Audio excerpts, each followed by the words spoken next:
The red sand slipped through my fingers like memories breaking apart in the wind. Even in the ruins, my motherland still breathes, shattered edges glinting in the sun like a broken mirror that still reflects light. The camel strides through the desert with pride, holding the golden sunset in his eyes, marking the earth as if it moves through time. The hot, humid air fills my lungs, the taste of salt and a kiss from the sea. This is my home, the place where I long to be.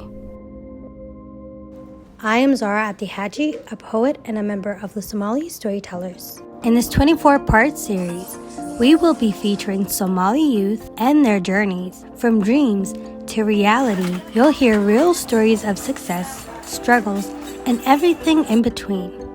This is me, and this is My Somalia.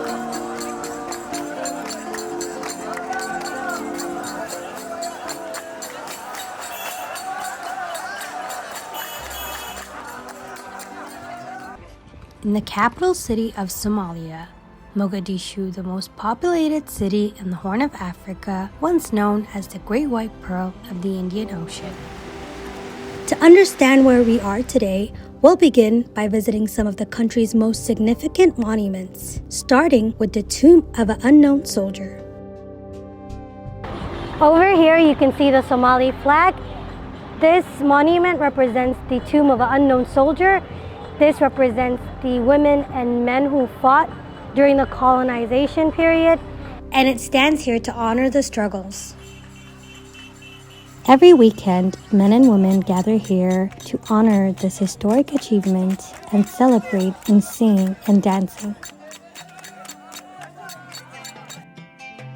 Hawa Tako is one of the most strongest women in Somalia's history. She and her group of women fought against colonial oppression. SYL stands for the Somali Youth League. These were the founding fathers of Somalia, a group of young men who came together to form Somalia's first political system.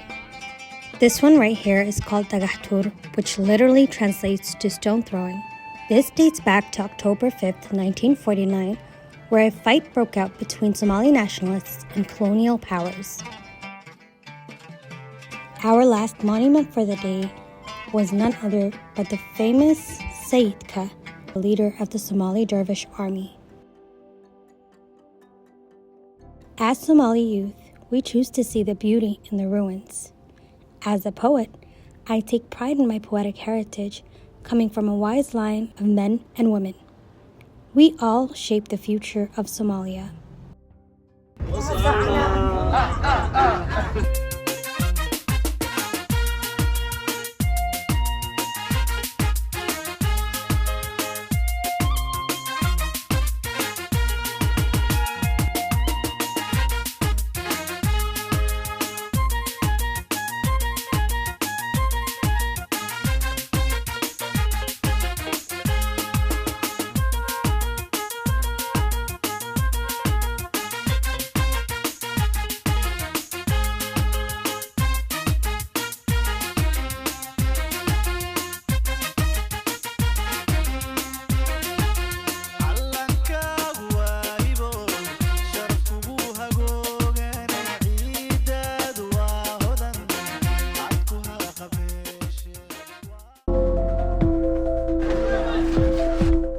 When I first thought of going to Somalia, I honestly believed it was the craziest thing I could ever consider. I was blinded by the media coverage and the negative representation of my country, but deep down I wanted to know the real Somalia, not just the stories portrayed on the news. So when I arrived, I was immediately drawn by the vibrant vibes of the city. I saw construction, I saw people working, I saw children going to school, I saw children playing games, playing soccer, football, and also like doing other activities such as cycling. So it was really eye-opening because like I never really saw Somalia in that perspective, and when I did come, I saw all of these things going on, and that, you know, people are living life. And did you know this is also Somalia? And I do poetry, I do digital storytelling, and this helps me enjoy my time here in Somalia, to share the stories of people that I meet every day, and to also share my own story and my own experiences here, meeting young, talented Somalis from across the nation who came together to change the narrative, to also share their own stories as well, has been life-changing, I'd say. And we came together to form a group known as the Somali Storytellers. To my surprise also, I realized that there's a lot of things changing. There's a huge transformation going on, and that being with the construction that's going on right now with buildings, people coming back to the country to invest in businesses. There's a lot of coffee shops opening up, and I'm a big coffee head. I'm addicted to coffee.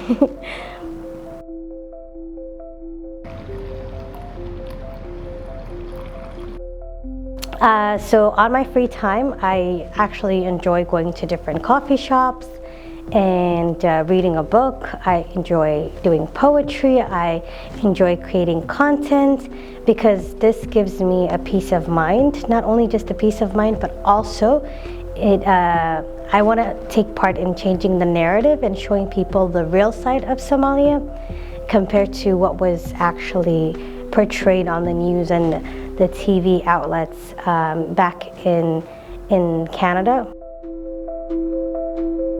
And I feel like Somali Storytellers is not just a company, a media company. It's not just an organization. It's a movement.